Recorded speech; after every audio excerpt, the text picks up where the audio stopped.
Recently, I bought a new video card, and with it, I got a code for Warhammer Darktide.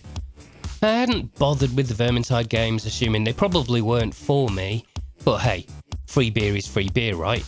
And I thought I could give it a shot and maybe do a review of it, if I could play it for long enough. Of course, I couldn't. It's online only, and each level demands a lot of your time, with multiple objectives, sometimes that aren't signposts, that have to be completed in that session.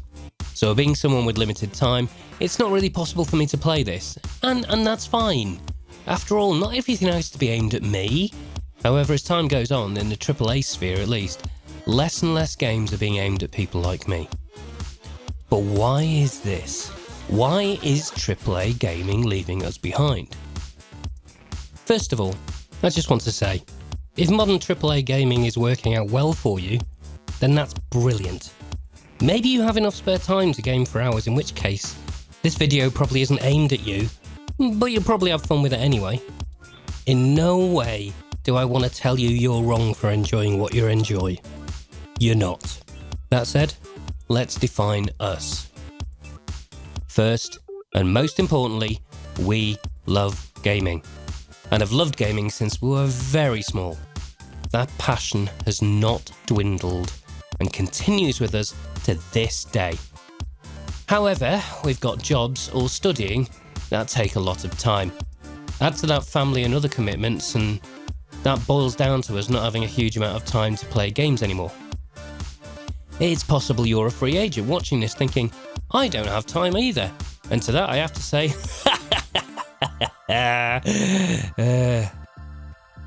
nonetheless, play we do, and buy games we do. Sure, we might not put the time into Platinum Trophy a game because we don't want to spend hours upon hours of not fun time chasing down achievements, but from a consumer point of view, we're better than that.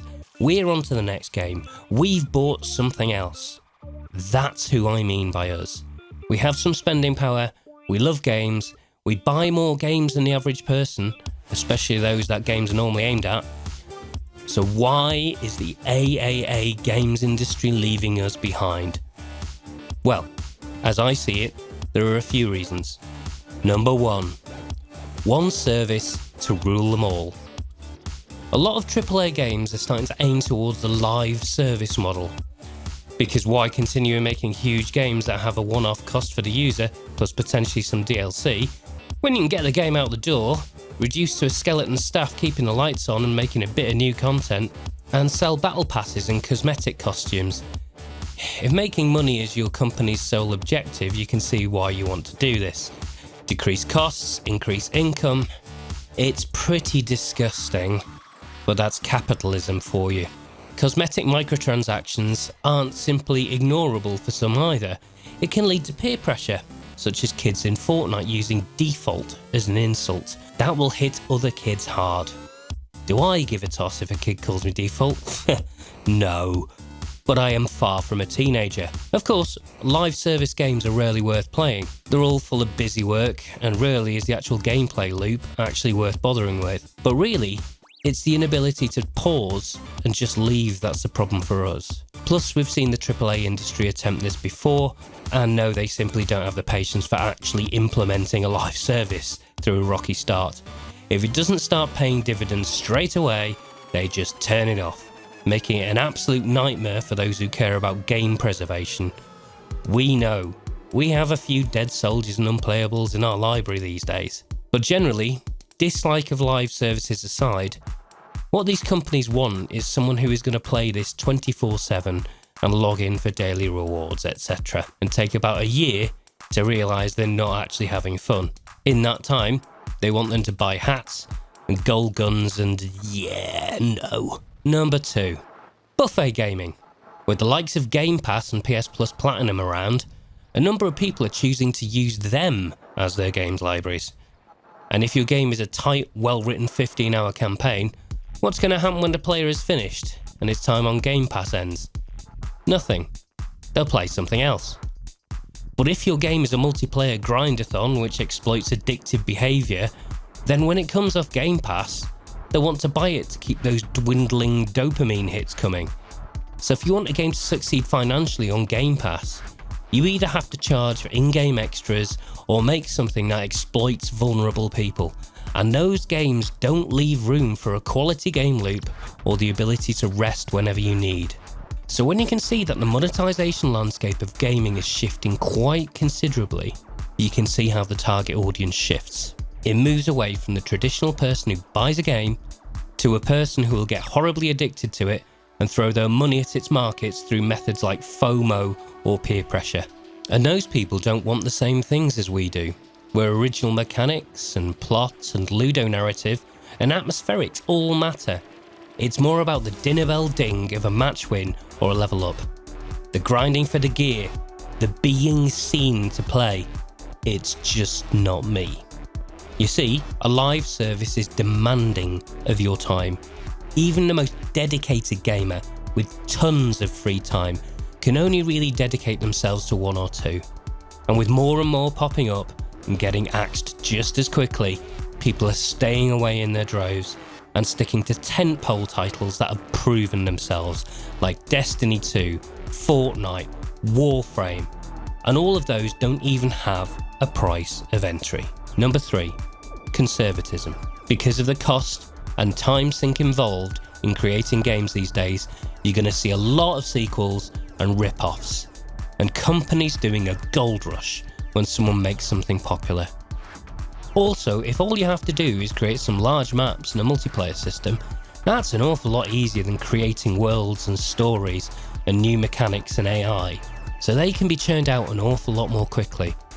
After all, if it takes years and hundreds of millions to develop a game, are you going to risk it on something new, edgy and potentially great?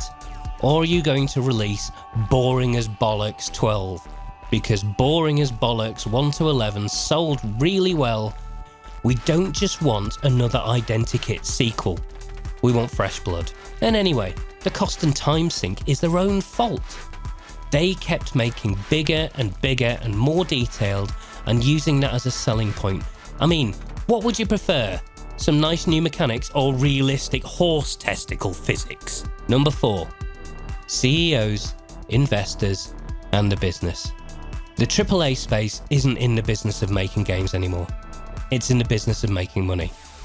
And for a lot of those companies, it's literally the only focus.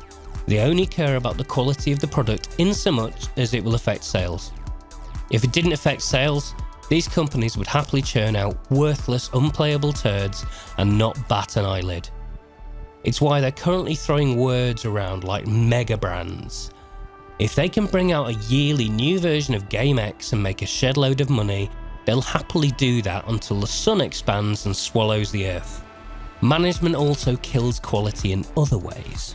For example, one of the things the business people insist on is called a vertical slice, which basically amounts to a working demo, when games really aren't made like that. It's entirely possible to go months or years without the game actually being fully playable, but devs have to put effort into creating these vertical slices when really, it's not in any kind of state that management or investors would understand.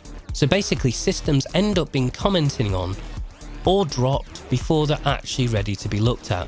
Also, management tends to throw more people at projects as if all it needed was more eyes and hands, when the reality is you do that and you end up with an absolute horror show. But all is not lost. Like the proverbial bad penny, we keep turning up and wanting more.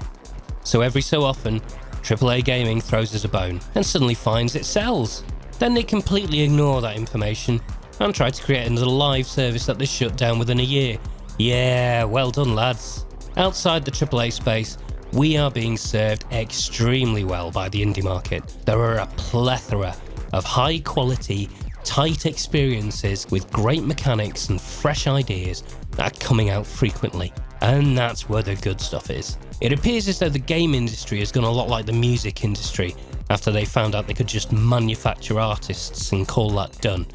And just like the music industry, all the good stuff is underground now. There's not anything particularly wrong with that for people like you and me, but for the average person who doesn't really know games outside of COD and FIFA, they're never going to know the good stuff. They're just trapped in a world of Taylor Swift and Ed Sheeran, not really knowing what could be. They're not going to listen to Baby Queen or play Hades.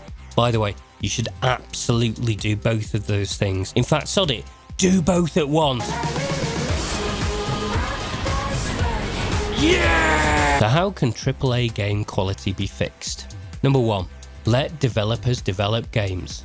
If you don't know much about games and don't play them, don't get involved. Don't ask for vertical slices when it's not really possible. Let creatives be creative. It's how the best albums are made. It's how the best games are made. Keep away. If you're a business manager, manage the business. Don't stick your nose into stuff you don't understand. And if you build quality experiences and market them appropriately, the people will come. And they'll come for a lot longer. They won't just sell well for a year. You'll keep selling. And if you have it so you don't need stupid, pointless servers, at that point, you're looking at zero outlay for continued income. Number 2, dial it back. The business is conservative and would rather make sequels. And the reason for this is the budget and timescales for games now. So dial it back. Make smaller, cheaper experiences. We saw Obsidian do this a bit last year with Pentiment, but Pentiment is incredibly niche, and I can't see many AAA developers going there. But certainly, having 2 games with half the budget doubles your chances of making a hit. And having 4 games with a quarter, well, I'm sure even CEOs can run those numbers. We get more games that are cheaper and smaller. CEOs get more rolls of the dice. I think I speak for a lot of us when I say we'd rather have that. Also, sorry, just a fact here, smaller teams work better together. It's an accepted fact in the software industry as a whole. They work faster, they deliver better. We need some pizza box team games. Heck, Hellblade was made by a small team and that won a ton of awards. Number 3, don't crush new ideas. Related to dialing back is allowing devs to push their ideas forward more. There has been more than one small game initially passed over by a big studio only for the devs to go it alone and make a hit. I would tell you one that I know about, but I'm not allowed to. But if all you want to do is create yet another collect stuff on a map game and are scared of creating anything new, then who are you inspiring there? Nobody. Creatives matter. Creatives actually, create your product. Good people matter. You can keep churning through staff as much as you like, and all you're going to do is make mediocre games, with possibly the odd shining light in them from the genuine creative who worked at your place for 6 months before sodding off for somewhere better. Giving people's ideas a chance and letting them run with them is more important than wage raises or a pool table in the office. It lets people know they're appreciated and stokes their passion. It creates good games. Games that people buy, even if they're not on Game Pass. As it stands right now, with its focus on live services, buffet gaming and conservatism, combined with broken and oppressive management and a belief that creatives don't matter, AAA gaming is going to sink further and further into the mire. But the good news is, it won't be taking us with them. Because we know there are games out there for us, and we'll vote with our wallets. Until next time.